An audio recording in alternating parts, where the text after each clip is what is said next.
Shri Asaduddin Owaisi ji. Thank you, sir. Sir, I want to bring to the notice of August House an important issue, sir, that many children have died by consuming the cough syrup called Cough-Set, which contains a deadly chemical called diethylene glycol. Sir, a few years ago in Ramnagar village in Jammu, dozen children also died by consuming this diethylene glycol-laden tonic called Cold Best. Both these were manufactured by Digital Vision. Sir, publicly data shows that these medicines fail to qualify quality standards.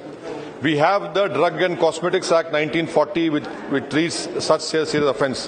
What I demand from the government, sir, is that the regulatory response to Digital Vision's offences weren't unique to the company, but were symptoms of larger systemic problem. The Indian state and central drug regulators today balk at prosecuting manufacturers of substandard drugs. The Drug Consultative Committee and advisory body to state regulators have issued a controversial guideline that prosecuting every case of substandard drugs would lead to the harassment of manufacturers.